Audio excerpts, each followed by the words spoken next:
오늘부터는 관무량수경의 정종분을 하겠습니다.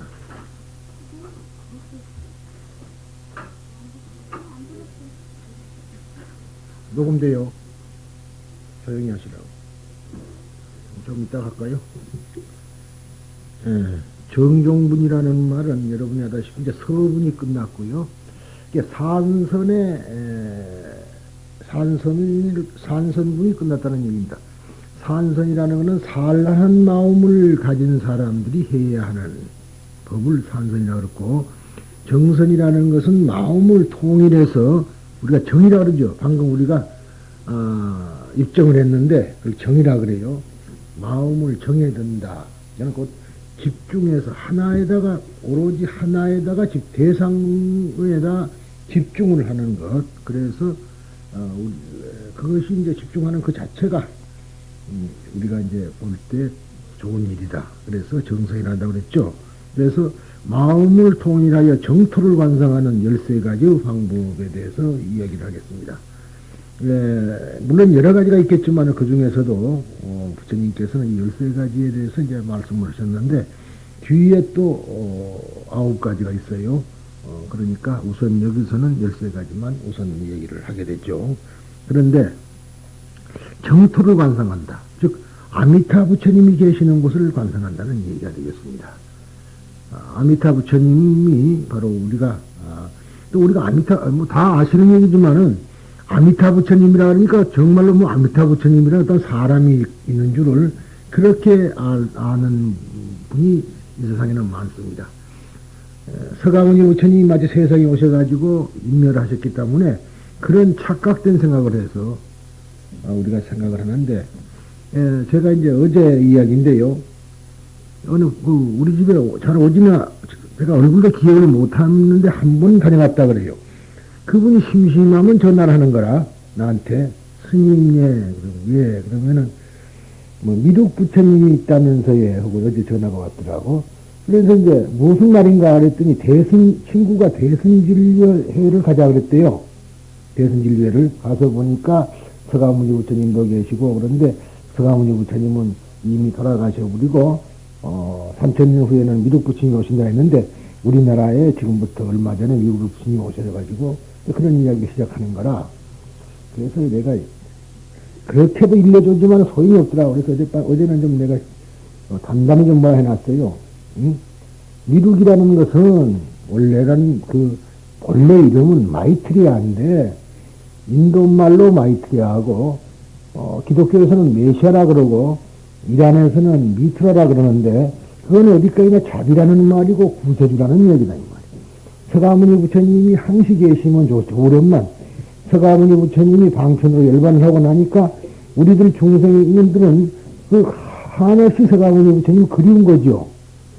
영원히 살아있기를 바랬다 이 말이다. 그래서 영원히 설법하는 분이 말하자면 간구를 하다가 보니까 우리가 열애수량 부소이 부처님의 수명이 한량없는 부처님을 원했던 겁니다. 그 한량없는 부처님이라는 이름이 아미타 유수라 그랬죠. 근데 그 부처님이란 바로 항시 한량없는 광명을 가지고 중생의 어둠을 항시 밝혀주고, 우리가 하여금 우리를 즉 마음의 평안한 경지, 즉 극락의 경지, 그 정토 경지로 이끌어주는 그러한 분을 우리가 아미타라 한다. 아미타바. 그래서 아미타바라고 하는 것이지, 아미타바라는 어떤 부처님의 실체가 있는 건 아니다. 방금 우리가 반야신경에서 했듯이 모든 것은 실체가 없는 하나의 공성이다 이 말이야. 변화하는 하나의 상태라. 이 세상에서 변화하는 것이 없다 이 말이지. 그런데 그 부처님이 이제 그 원력에 의해서 모든 중생을 구제하겠다는 그런 원을 세운 것이 48가지를 세운 게 48원이라 그러죠. 그래서 성불을 하시고 그걸 성취하신 분이다. 그런데 그러면은 미래에 올 부처님은 미륵이다 이 말이야. 그러면 그 자비를 가지고 미래의 구세주로서 세상에 나오면은 미륵이 되는 것이지, 미륵이라는 사람이 따로 있는 건 아니다. 그러면 보살님이 만약 깨쳐가지고 스스로가 이 중생을 다 건지겠다. 그래서 모든 사람이 우러러보고, 즉, 말하자면은 부처님의 용어가 10가지인데, 그 중에서 우리가 알다시피 음공, 정맹지, 명행적, 선서, 세간에 이제 그렇게 쭉 되면은 여러분들이, 세상의 모든 분들이 당신을 최고로 인격자라고 우러러 보고 부처님으로 우러러 본다면 그때 당신이 미루기 아니겠느냐. 그러면 당신뿐만 아니라 이 세상에 누구든가 세상에서 가장 존경받고 모든 것을 바르게 아시고 모든 중생을 다 이끌어 주시고 그런 분이 바로 미루기 되는 것이지, 미루기라는 사람이 여기서 뱃속에서 튀어나와가지고 미루기 되는 건 아니다 이 말이야. 그러니까 보살님들이 알고 있는 그러한 생각과 우리가 알고 있는 건 너무나 동떨어진다 이 말이지. 그러니 보살님은 선지식을 만나서 바로 지도를 받아야겠어. 그런데 그런 소리로 이제 좀 힘이 좀 아마 전화 앞으로 하면은 그분이 깨끔 말이면 좀 나은 사람이고 안 하는지 몰라요. 하도 계시고 전화가 심심하면 와요. 그런데 마냥 이야기를 해도 그 소리 그러니까 차라리 와서 듣고 그렇잖아요. 다른 사람과 같잖아요. 내가 무슨 강의료를 많이 받는 것도 아니고 사실 너무 안 받아버리면은 말이좀 싱겁다고 이게요. 그래서 그렇지. 내처럼 이렇게 교재 다 주고 테이프 다 주고 장사를 치자면 무슨 장사지 완전히 잘못된 장사거든. 내가 어디 나가서 하더라도 1시간 강의하면은 적어도 최소한도 20만 원. 응? 그러면은 내가 한 달에 2만, 그러면은 그렇게 보면은 네 강좌를 하게 되면 80만 원이 나와야 돼. 그러죠? 그런데 80만 원 그냥 무슨 단한만 1인당 만 원씩 나온다면 10만 원밖에 안 나오는데 한 달로 해봐도. 근데 그런 것을 내가 따지는 것이 아니고 모든 중생을 깨쳐서 정말로 도피안을 시키려는 극락에 도달하게끔 해주려는 그러한 간절한 소망이기 때문에 제가 이렇게 이제 숫자가 많든 적든 정말로 가고 싶은 사람은 와라. 그래서 어제 그런 얘기를 좀 했어요. 그래서 보살님이 정말로 어디서 와서 어디로 갈 줄도 모른다면은 개나 돼지나 같은 거 아니냐. 개와 소와 돼지, 개 같은 것은 어디서 와서 어디로 갈 줄을 모르기 때문에 그런 것은 결국 밥 먹고 새끼 낳는 것밖에 더 하겠느냐. 그것을 일생으로 마친다 이 말이에요. 밥 먹고 새끼 낳고 하려니까 돈 벌려고 돈에 눈이 어둡고 일생을 그러다가 갈 데를 모르고 죽으면은 구천을 헤맬 수밖에 없잖아요. 내가 어디로 갈까? 그러니까 버스를 우리가 타고 어디로 갈 줄 모르고 아무 버스나 타고 빙빙 더 잡아도 울지만 목적지가 딱 있어서 목적지를 타고 가면은 바로 가는 거 아니겠느냐. 보살님은 현재로 봐서는 어디로 갈 줄도 모르니까 아무 버스나 타고 빙빙 돌아다니다가 말 거 아니겠느냐. 쉽게 간단히 얘기하자면 그러나 내가 지금 어디로 향하고 있다, 어디로 가겠다 하는 것을 확실하게 알고 있다면은 자기가 그 아는 대로 버스를 타고 갈 것 아니겠느냐. 그래서 비유를 내가 이제 이야기를 했더니 아마 그런데 충격을 좀 받는 모양 같아요. 그래서 내가 여러분들 정말로 이제 우리가 공부를 해가지고 너는 불교를 믿고 궁극적으로 행복이라는 것을 추구한다면은 마지막까지 살아서만 행복이 아니라 죽어서도 행복을 구해야 될 거 아니에요. 그래서 우리가 내가 어디서 와서 어디로 가며 또 그러니까 내가 어디서 와서 어디로 가는 사람은 내가 또 현재 무엇을 해야 될 것도 아는 사람이 된다. 지금 좌우하는 게 짐승이나 다름없잖아요. 완전히 그거지 뭐. 다른 말로 하자면 짐승은 밥 처먹고 새끼 낳는 그거이고 그렇다면 만약 우리 인간도 그렇다면 짐승이지 그 사람이라고 할 수가 없는 거다 이 말이지. 인간이 인간다워야지 비로소 인간인 것이지 인간답지 못하면은 금수와 다름없는 거 아니겠어요. 그래서 그 전에 보면은 사람이 사람이면 다 사람이냐 사람이 사람 되어야 사람이다 6가지를 말하대요. 그와 마찬가지로 우리 인간이 인간다워야만이 비로소 인간으로서 존경을 받는 것이지 금수와 같으면은 하는 말이 우리말에 좋은 욕들이 많아요. 사실은 그거 다 깨치라고 하는 말인데 어떤 사람이 못 깨친 사람 보고 이 짐승 같은 놈아 했다면 말이죠. 그 욕이라고 볼 수가 아니라 있는 그대로 말한 거 아니겠어요. 응? 그런다고 여러분들 함부로 하지 마세요. 혼날라고 남한테 짐승 같다 그랬다가 내가 왜 짐승이냐고 달라들고 당신 때문에 혼날 거야. 그러니까 그러지 말아요. 근데 사실은 그대로 말한 거다 이 말이지. 이 세상에는 짐승 같은 사람이 많죠. 그런데 그래서 이제부터는 이 상선을 하는 것이 아니고 산란된 마음을 가지고 불교를 하는 것이 아니고 마음을 한때 모여서 집중해가지고 이제는 극락을 가려는 그러한 바람을 우리가 성취하는데 이 정선이라는 것이 있습니다. 그러니까 옛날부터 이 정선법이라는 것은 상근기의 사람들만을 말이죠 유의한다 그랬어요. 왜냐하면 산란한 마음을 가지고 왜 산란한 마음을 가냐면 일상생활에 쫓기고 보니까 정선을 할 수가 없지 않습니까? 엄격히 말해서 그래서 옛날에부터 지금도 그렇지만 스님들이 참선하는 스님들이란 거는 모든 걸 다 버려버리고 참선만 하는 거 아니에요? 그러나 우리같이 일상생활을 해야 되는 사람은 사장이 어려운 것이라고 생각합니다만 그렇지도 않아요. 이제부터 하는 것을 잘 들으시고 여러분들께서는 여기에 한 발 극락으로 가까이 가주시기 바랍니다. 그런다면은 한문은 생략을 하고요. 1. 관상의 세계. 즉 관상이라는 것은 뭐냐라면은 꿰뚫어 보아서 생각한다는 겁니다. 이 관자란 것은 두리번거린다는 거예요. 두리번거리 관광한다 그러죠. 본다. 근데 그냥 관이라는 것은 본다는 소리인데 그냥 보는 것이 아니라 즉 눈을 안쪽으로 돌려서 본다 소리입니다. 바깥쪽으로 향해 보는 게 아니라. 그런데 사람의 눈은 밖으로만 향해 되게 돼 있지 안쪽으로는 못 보게 돼 있죠. 그러니까 자기 자신을 본다. 내면을 보는 것은 대단히 어려운 거예요. 그러니까 이것은 마음속으로 본다는 것이지 눈을 통해서 본다는 건 아닙니다. 그것을 우리가 깊이 아시고요. 그러면은 서방의 낙일, 즉 서쪽으로 넘어가는 해를 보는 겁니다. 즉 일상관이라 그러는데요. 서쪽으로 향하는, 서쪽으로 저물어가는 해가 이제 뉘엿뉘엿 서산으로 넘어가는 그러한 해를 바라본다는 뜻입니다. 그러면은 세존께서는 바이때에게 말했다. 즉 위제에게 말했다. 그대와 그리고 살아가고 있는 사람들은 마음을 하나로 하고 사념을 한 곳에 집중하여 서방을 관상하라.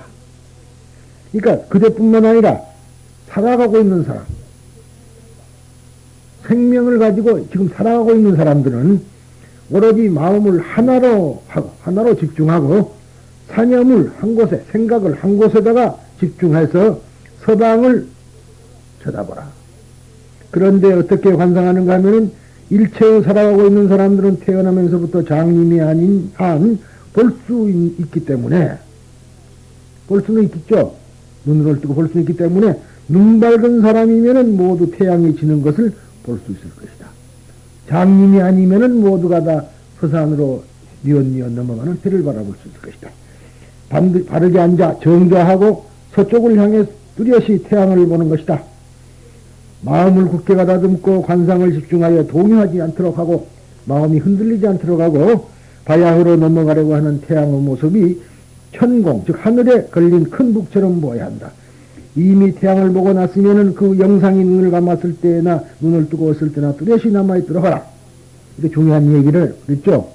우리가 항시 제가 제의 이야기를 가지고 많이 설명을 하는데 왜냐 그러면 설명이라는 것은 여러분들이 이해가 될 수 있어야 된다 이 말이죠. 그러니까 여러분들 앞으로도 해보시오만은 부엌에 가서 그릇을 지그시 쳐다보고 있다가 눈을 말하자면 눈을 감으면은 그 그릇이 눈에 떠오르죠. 그렇잖아요. 그 전에 보면 우리가 그래요. 바둑을 뒤다가 보면은 한참 바둑을 뒤고요. 저녁에 잘라 그러면은 바둑판이 눈에가 서너다 이 말이야. 또 사람이 셋이만 있고 이렇게 보면 탁 놓고 아다리 그런다 이 말이라. 그와 마찬가지로 우리들이 무엇을 정신을 하나에다 집중을 하고 나면은 눈을 떴을 때나 눈을 감았을 때나 그것이 아련히 떠오르게 됩니다. 이것을 이야기하는 거죠.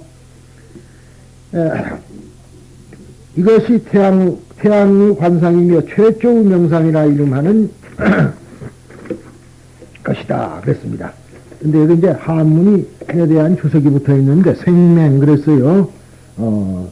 즉 태어나면서부터 눈이 부자유한 사람. 그런데 생맹 그러면은 여러분들이 생명하고 다르죠. 생명은 색깔을 구별하지 못하는 거고 생명은 태어날 때부터 장님이란 뜻입니다. 그 다음에 유목, 즉 눈을 가졌다는 거지만 눈을 떴다는 얘기가 되겠고요. 헌이고 그러니까 이것은 거를 헌자, 달릴 헌자, 무엇이 달렸냐면 북이 달렸다 이 말이에요. 그래서 천공에 걸린 하늘에 걸린 북을 말합니다. 개목 폐목 그랬는데 폐목 개목 그랬는데 눈을 감아도 눈을 떠도 그런 말이 되죠. 즉 부정관을 닦는 경우에 대해 말하면 그랬는데 부정관이라는 것은 뭔거요? 이 세상의 모든 것은 다 더러운 것이다 하고 보는 것이 부정관이라고 그랬어요. 부정관. 그러니까 이 세상의 모든 것은 더럽다 이거예요. 왜 그렇게 보았느냐 하면은요, 우리가 집착을 여의려면은 이렇게 보아야 된다는 뜻에서 이런 것이 생긴 겁니다. 가정에서 여자를 보거든 백골로 보라. 무슨 말인지 알겠죠? 여자를 바라볼 때 백골로 보라는 거라. 그러니까 그러다면은 그 아름다운 자태는 사라져버리고 뼈다귀만 웅성하면은 누가 그 여자한테 마음이 끌리겠어요? 그렇죠? 그래서 집착을 여의는 방법이 부정관인데 그뿐만 아니라 이 세상의 모든 건 더럽다. 우리가 이제 이 법화경에서는 그렇지만은 다른 일반은 웬만한 경전은 다 이 몸은 더러운 중생이라고 그렇게 보는 거죠. 더러운 죄가 많은 중생이다. 죄 많은 중생이다. 그렇게 말합니다. 근데 이제 우리가 그 상당히 몸에 배어 있는데 도교에도 마찬가지예요. 그래서 그 전에 보면은 점쟁이들한테 가면은 당신은 옥황상제 딸인데 하늘에서 죄를 짓고 이 세상에 쫓겨왔다. 그래서 당신이 이 세상에서 그 죄업을 다 마치고 나면은 다시 아버지가 계시는 천상의 나라로 가서 공주가 될 것이다. 뭐 등등으로 이야기를 합니다. 그게 다 이런 그 사상에서 비롯된 거죠. 그런데 청정도론 제6장에서 설명하는 것처럼 눈을 뜨고 보는 모습, 즉 청해는 청해의 부정상과 그렇습니다만 청해라는 것은 눈뜬 봉사를 눈뜬 장님을 말해요.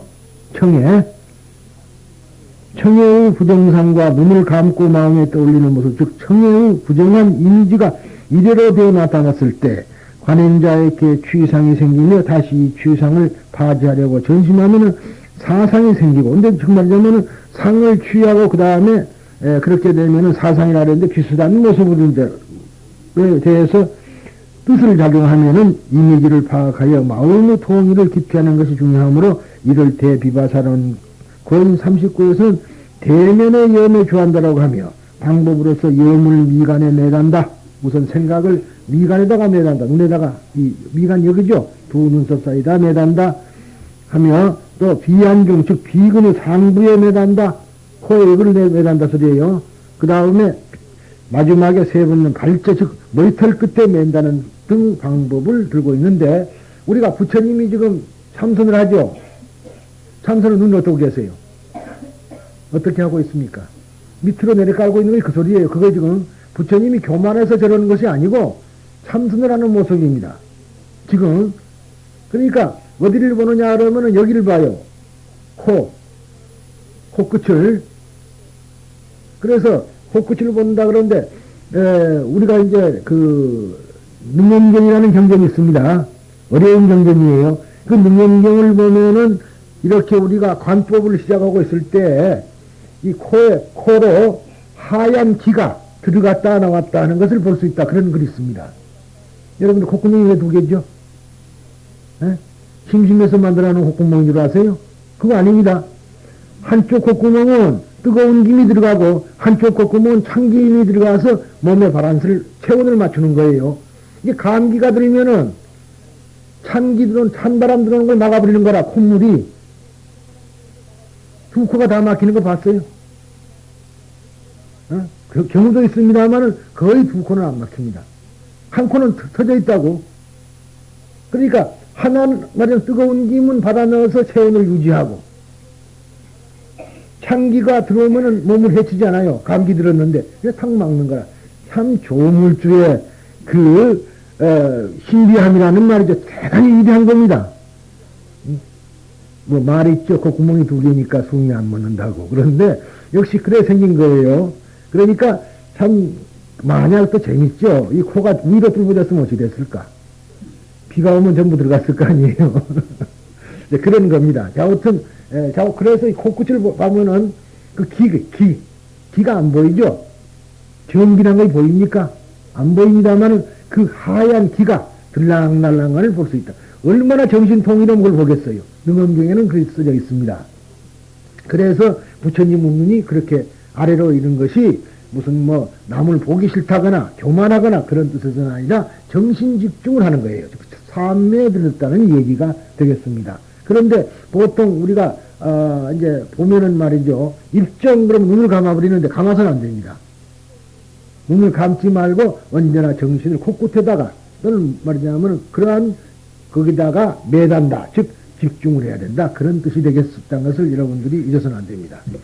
그런데 이에 큰 뜻 말하자면 대의를 살피면은 이제부터 경전의 본문 즉 정종문의 경문으로 들어간다. 앞에서 자주 거론해온 것처럼 성도문 학자들은 성도문하고 말하자면 정토문하고 다 다르죠. 성도문이라는 것은 즉 고행을 통해서 깨달음에 도달하려는 사람들이 성도문이다 그 말이죠. 그러면 참선은 뭐냐 하면은 성도문에 속합니다. 그래서 고행을 하는 거고 또 법화경은 뭐냐면 법화경 자체도 성도문이에요. 왜? 보살도를 해야 되니까. 정토문은 그것이 안 합니다. 안 해도 된다. 왜 안 해도 하지 말라는 것이 아니에요.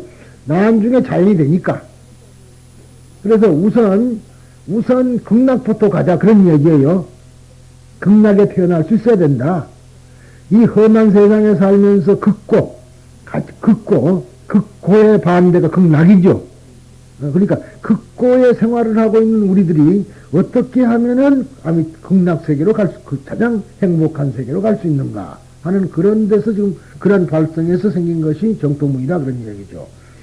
즉 정조문의 가르침을 범부들을 위한 가르침으로 보지 않고 대승성자의 길인 관법을 설하는 교설이라 생각했다. 그러니까 대승의 성자들, 보살들이 하는 즉 관법이라고 생각했다 이 말. 그래서 이제 우리 나라에 소위 말하자면은 전태종에 옛날 전태종이죠. 고려 전태종에 이제 그 유명한 대각국사가 모든 종교를 통일을 시켰습니다. 전태종에서 모든 종교를 거의 통일시켰어요. 그러니까 화엄종 사람이라든가 선종 사람들이 전부 전태종으로 들어왔습니다. 또 국가에서 그걸 뒷받침을 했고요. 또 이론이야 일승법으로는 최고 법문이 법화경이니까 그렇게 했는데 지금 파괴사 있죠. 파괴사 쪽에서 스님들이 공부를 많이 하다가 그분들이 남쪽으로 향해서 내려왔어요. 왜?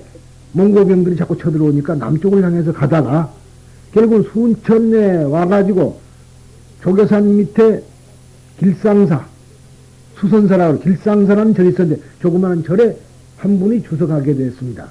그분이 주석해가지고 이 관법을 시작한 것이 말하자면 선종 아니에요. 그분이 보조국사 진울이라 그 말이야. 그런데 또 한 분은 자 그러면 상근기 사람들은 구제가 되지만 하근기 중생은 어떻게 할 것이냐? 그렇잖아요. 머리 좋은 사람만 구제하고 죄 많은 사람들은 버려둬야 될 것이냐. 부처님의 자비란 거는 그게 아니다. 평등하다 이 말이죠. 그러면은 부처님의 자비가 평등하다는데 우리가 상당히 중요한 얘기입니다. 똑같이 비를 내리는 것 같지만은 그 평등 속에서 차별, 즉 말하자면은 죄 많은 중생도 끌어올려서 그 사람들과 같이 해주는 게 평등이죠. 그렇게 보면은 오히려 부처님은 죄 없는 사람을 사랑하는 것이 아니라 죄 많은 사람을 더 사랑한다는 얘기가 되죠. 그렇죠? 그런다고 해서 또 사랑받으려고 죄 짓지 말아요. 그런데 그렇게 되는 거죠. 그 차이가 납니다. 그런데 그때에 이제 유명한 요새국사 말하자면은 그 서참회라 그럽니다마는 요새국사는 강진으로 향해서 간단 말이에요. 그래갖고 그 강진에 최 못 가면은 월출산이 있죠. 영암 월출산에 가서 거기에 이제 약사암이라는 절에 가서 이제 주석을 하는데 이름이 워낙 훌륭하기 때문에 그때는 강진이 참 컸어요. 강진이 제주도를 어디서 갔느냐 그러면 지금 목포 완도에서 가지만 그때는 강진에서 갔습니다. 그래서 여러분들이 가보신 분들은 잘 아시겠지만은 그 강진 백년사 바로 옆에가 이제 다산초당이 있는데 다산도 왜 거기로 왔느냐 하면은 백년사 옆에다가 말하자면은 자기가 머물 곳을 택했다 이 말이라. 그 당시 백년사에는 해암선사라는 분이 스님이라는 분이 계셨는데 그분이 아주 대승기신론에 박식한 분이라.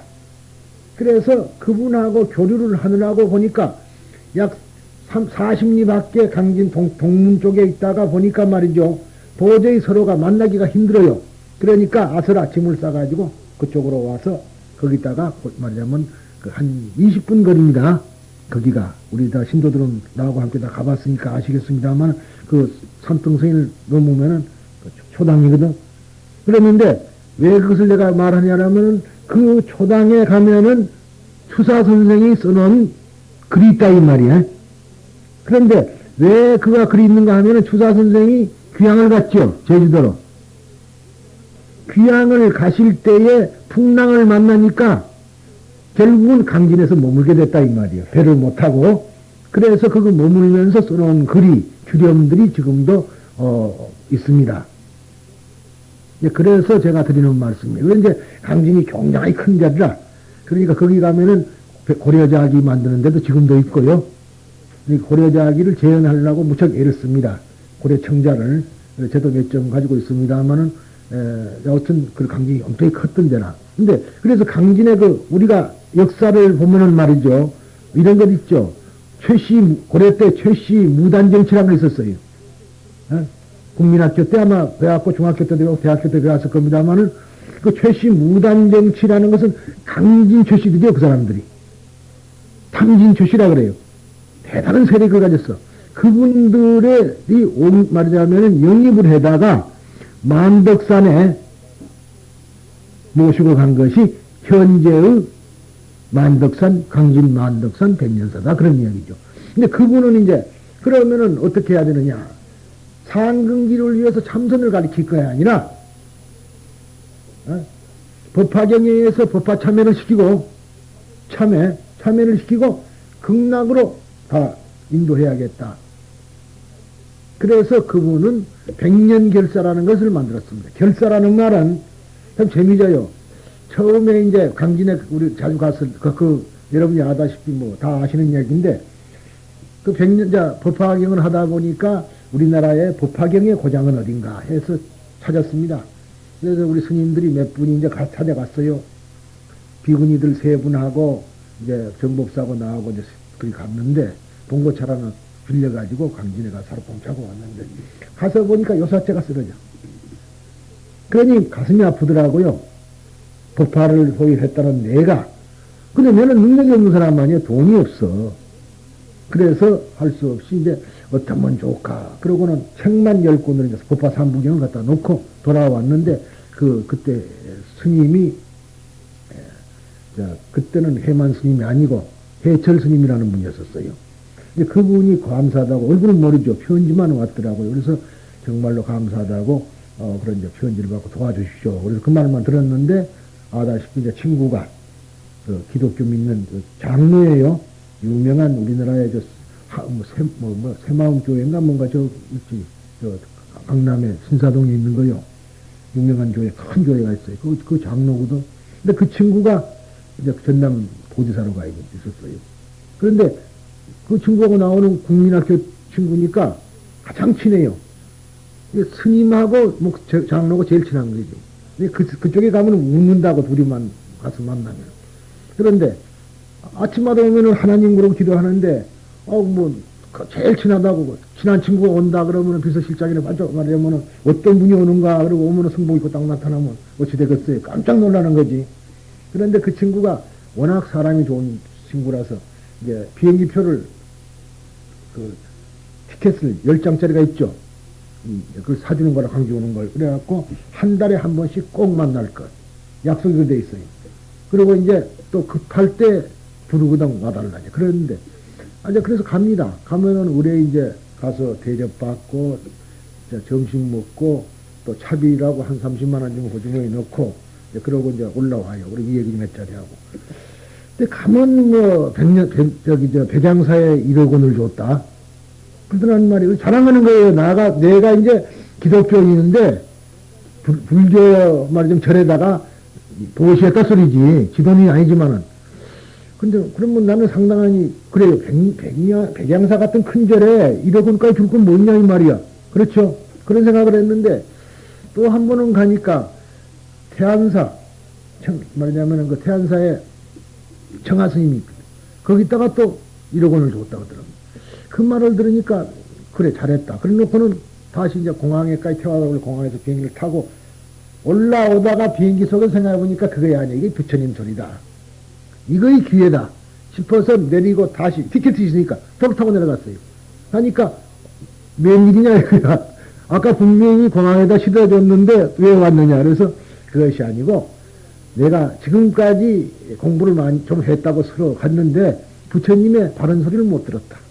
그래서 가다가 보니까 비행기 소리 듣고 내가 왔다. 그랬더니 무슨 소리냐. 그래서 그러지 말고 쭉 설명을 했습니다. 너와 나와 책상에 나란히 하고 우리가 국민학교 다닐 때 대각 구사를 배웠지 않느냐. 그래서 우리나라의 불교라면 천태종 대각 말이냐면 이 정통이라 할 수가 있을 만큼만 훌륭한 것이었는데 그게 강진에 와서 머물러 가지고 좀 폐허가 됐어. 팔국사가 나온 절이다 거기가. 그런데 송광사는 16국사가 나오고 그런 팔국사가 나온 절이니 그것도 대단한 절 아니겠느냐. 그러니까 그 요사체가 지금 허물어졌으니까 요사체를 지어달라. 그랬어요. 그러니까 얼마나 들까 해서 몰라. 그리고 이제 그 길로 그래서는 올라왔습니다. 그 말만 딱 던져놓고 올라와서 그날 저녁에 강진에서 전화를 했어요. 무조건 백년사에다가. 그래갖고 스님 주지 스님 있느냐 그랬더니 자기가 주지라 그래. 자 어떤 올라오라. 이렇게 올라왔어요. 저녁 8시경에 만나서 이제 제가 들어갔기에 그때 장 박사하고 그래서 회의에서 만나가지고 그 이야기를 했어요. 내가 도와줄 길이 있겠다. 그러니 한번 같이 힘을 합해보자. 나는 그런다고 해서 당신한테 뭐 원하는 하나도 없다. 오로지 난 그 법화경을 내가 쭉 전문적으로 해온 사람인데 뭔가 우리 마음의 고향을 찾아야 될 거 아니겠느냐. 그러니까 그렇게만 알고 해달라. 그래서 이제 같이 내려갔습니다.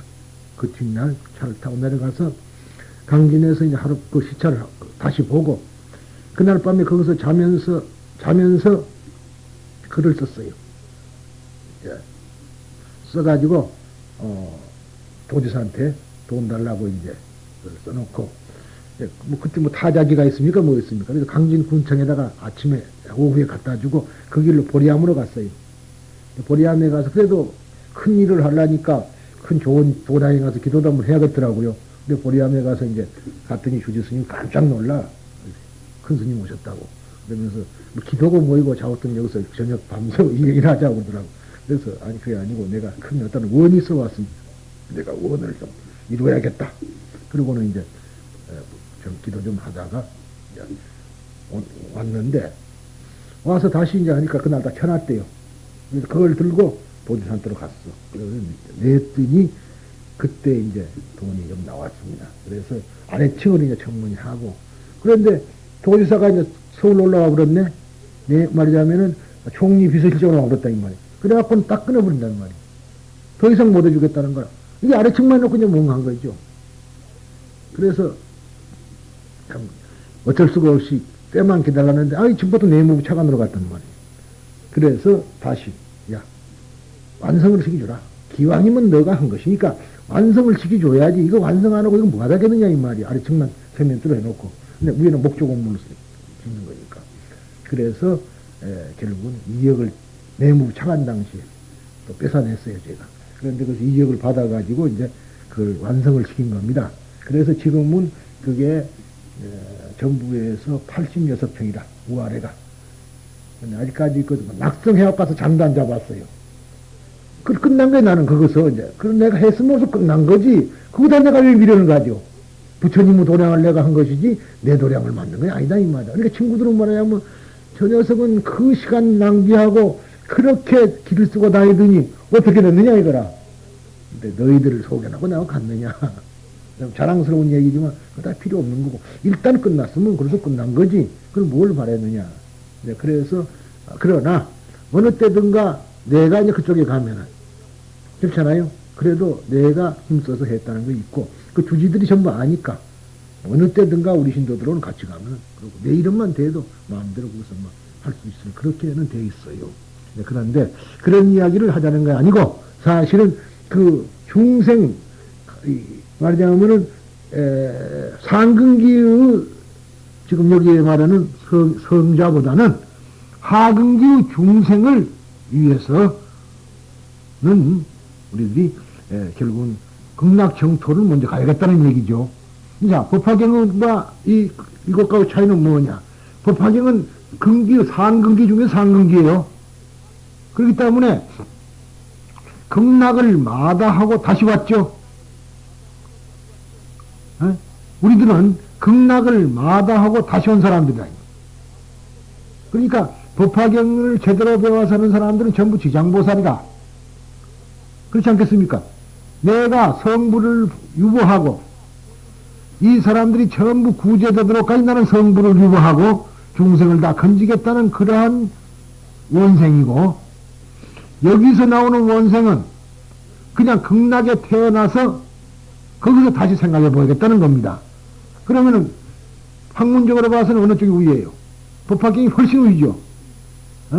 그러나 그렇게만 내가 설법을 한 지가 그 10년을 했는데 해보니까 구해지질 않아. 구제가 안 된다 이 말이에요. 왜? 그 들었을 때는 좋다는데 그걸 실천을 못하고 그저 마음만 그럴 뿐이지 절 정신이 그게 아니라. 그래서 이번에는 격을 좀 낮춰보자. 솔직한 얘기입니다. 그러면서도 여러분들이 진실하게 자기의 근기에 맞게 불교를 해야 될 거 아니냐 싶어서 이걸 선택했다고 내가 말씀을 드렸죠. 그러니까 여기서는 지금 서산으로 넘어간다는 것을 우리가 한번 생각해 봅시다. 왜 서산으로 지는 해를 봐야 되느냐? 뭐죠? 서산으로 지는 것. 우리는 태어난 이상 죽어야 됩니다. 죽음에 대해 생각해 보셨어요? 그러니까 제 아무리 선종을 하고 참선을 몇십 년을 하던 분들도 돌아가실 임시가 되면 이걸 해요. 정토경을 한다 이 말이에요. 왜? 그렇게 애써봤지만 성불이 안 됐거든. 그렇잖아요. 우리가 생각해 볼 때 당대 근대에 와가지고 제일 훌륭했던 철스님, 성철스님 말이에요. 이 경상도는 끝자리만 붙이는 거이 많아. 자야 그러잖아. 그처럼 성철스님이라고 철스님 그러거든 보통 우리 절에서는. 근데 그 철스님이라고 성불했나요? 그렇잖아요. 그러니까 결국은 극락세계나 가야 될 거 아니에요. 우리가 지금 법화경을 하면 적신성불 합니다. 근데 그 말은 두 가지가 뜻이 있다. 그 몸이 바로 부처다 소리고, 하나는 그 몸이 곧 부처다. 그 소리가 적신성불이다 소리고, 또 하나는 그 몸으로 성불한다 소리가 적신성불입니다. 이 한문자의 묘미가 거기 있죠. 똑같이 써놓고도 그리 읽어요. 그러니까 그러면은 그 몸이 부처라고 하는 것은 불교의 최상의 극치입니다. 있는 그대로의 그 모습. 여시성 그 말이 있는 그대로 그 모습이 여시상이거든. 있는 그대로 그거. 근데 우리는 있는 그대로가 아닙니다. 죄송합니다만은 우리가 지금 얼마나 우리를 시장을 했습니까? 있는 그대로 아니죠. 연지 찍고 분바르고 뭐 하고 옷 입고 뭐 머리 자르고 뭐 머리 볶고 뭐 경량했잖아요. 사실은 여러분들만 한 거나 나도 이렇게 있는 그대로 안 하고 빡빡 깎고 말이지. 이게 전부 다 나를 속이는 짓이지. 남을 속이는 짓이고. 그러잖아요. 내가 남에게 이쁘게 보이려는 것은 남을 속이는 짓 아닙니까? 어떻게 생각해요? 있는 그대로 그 모습이 아니라 지금 그렇게 인생이 그렇게 지금 말하자면은 남을 속이고 있는 생활을 한다 이 말이지. 그런데 아무튼 우리 인간은 한번 태어나면 죽게 됩니다. 그러니까 지금 서산에 지는 해란 거는 뭘 말하죠? 여러분 아시겠죠? 무엇을 말하냐? 한 번쯤은 우리가 서산에 지는 해를 생각해 봐야 된다. 그래서 젊은 분들에게는 좀 이상한 소리 같지만은 그러나 서산에 지는 해야 되는 것을 한번 생각해 본 사람이면은 자기의 생활이 어떻게 해야 된다는 것을 느낄 수가 있을 거 아니겠어요? 그런데 지금 여기서 말하는 것은 즉 죽음을 한번 생각해 본다는 것이 되겠고, 또 정토는 서방에 있다 그랬죠. 그러니까 서방 정토를 지금 가리키고 있는 것입니다. 이게 정토를 가기 전에 정토가 어디가 있다. 서방에 있다. 그러니까 즉 말하자면은 우리가 사후에 어디로 가야 되는가 하는 문제를 여기서 미리 지시를 하고 있어요. 그러죠? 그래서 서쪽에 말하자면은 지는 해를 보라. 그래서 오늘부터라도 여러분들 집에 가서 서방 지는 해를 한번 보십시오. 어딘가 모르게 서글퍼지고 그럴 겁니다만 여러분들 이렇게 서글픔을 주려는 거 아니에요. 거기서부터 서글픔에서 야후 인생에 대한 참회가 오죠. 그렇잖아요. 되돌아본다 이 말이에요. 자기를 되돌아볼 수가 있어요. 그러면은 내가 지금까지 살아온 길이 어떤 것인가에 대해서 참회를 아니할 수가 없을 것입니다. 여기에 이제 가장 서쪽을 바라보는 의의가 있다. 그렇게 되죠. 그래서 여러분들께서는 눈을 뜬 채 서쪽 하늘을 한번 세다보고 그래서부터 참회의 마음을 낼 수 있다면은 이 정선법의 제일 첫 번째의 일상관이 여러분들에게 무엇을 의미하는 것을 쉽게 알 수가 있을 줄 믿습니다. 그러니까 이제부터 즉 말하자면은 그러나 선도대사는 지금 39페이지입니다. 이 방법을 가르치는 것이라고 그러나 선도대사는 이 경의 서분의 현실적인 업고에 교로하는 즉 실업이라 그랬는데 원래 이 한문은 실업이라고 많이 나오는데 근데 무슨 실업 그래서 그렇게 많이 나오죠. 그런 말하고는 뉘앙스가 다릅니다. 실업이란 것은 현실의 업고라는 뜻에서 실업이라 그래요. 실제적인 업고. 범부의 실상을 명백히 찾아볼 수 있음과 같이 이 정종문의 교설도 순전히 범부 구제의 가르치름이라는 사실을 두들겨 밝힌 것이다. 실업, 즉 업고에 시달리고 있는 사람들을 구제하려는 것이 있다. 그 중에서도 처음 13가지의 관법은 정선이어서 이것은 바이테이의 원에 응하여 바이테이가 뭐라 그랬어요? 유재희 부인이 뭐랬죠? 나에게 극락의 세계, 즉 정토를 보게 해주시오 그랬죠? 그렇기 때문에 그 응에서 설한 것이며 그 뒤의 교설은 정선관이 아니라 일체 중생의 신근을 아시는 마음의 뿌리를 아시는 부처님의 큰 자비심에 의해서 부처님 스스로가 설한 산선의 가르침이라고 결정한 것이다. 이와 같은 선도대사의 관무량성에 대한 이해는 결코 경문을 읽고 이해하려는 입장에서는 알 수 없는 것이다. 오직 일단론법으로 자기 자신 위에 그 가르침을 들을 때 경전 그 자체가 인간의 이지적인 분석을 넘어서 스스로 말해오는 것이다. 그러니까 경전이라는 것도 어디까지나 일단론법으로 우리가 읽어야 되는 것이지 경전 따로 나 따로 그러면 안 된다 그랬죠. 경전 따로 나 따로. 그러니까 관세음보살 그러면 관세음보살이 따로 있다고 생각하면 이미 틀린 사람이에요. 관세음보살이 중생을 구제해준다 하니까 그것만 보는 사람은 글을 보는 사람이다. 그는 그런 이지적으로 봐서는 안 되고 이것은 자기 짝에다가 그것을 읽을 수 있어야 된다. 그러면 내가 보살이 관음행을 다하면 뭐이 되지? 성불하죠. 오로지 성불하고 싶어 하는 사람은 관세음을 행을 해야 된다 이 말이다. 그런데 관세음의 행을 또 뭐라고 하냐면 대세지행이라 그래요. 그거는 관음행이라는 말은 없습니다. 관음이라는 건 어디까지 생각을 말한 거죠. 음을 관하는 거죠. 소리를 관한 중생의 자유자재로 관자재인데 자유자재로 중생의 소리를 관하는 것이 있는 것이지 행을 하는 건 아니거든. 행은 누가 하느냐? 대세지가 한다 이 말이. 그러니까 관음은 마음이요 몸뚱아리는 대세지라. 둘이 따로 없죠. 문수는 내 마음이요 보현은 내 행동이라. 그런데 그렇게 봐야 되는 것인데 일승법은 원래 그렇게 보는 건데 보통 중생들은 문수보살 다르고 보현보살 다르고 그러죠. 보현이라는 말은 글자 그대로 널리 행을 행한다 쓰죠. 그러니까 보현은 한 사람이 아니라 수많은 사람입니다. 엄청난 많은 사람이다. 널리 어진 사람이다.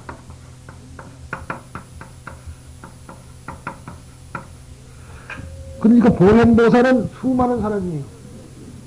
자기 근기에 따라서 어느 경우에 따라서 어진 행을 하면은 그 사람이 보현이라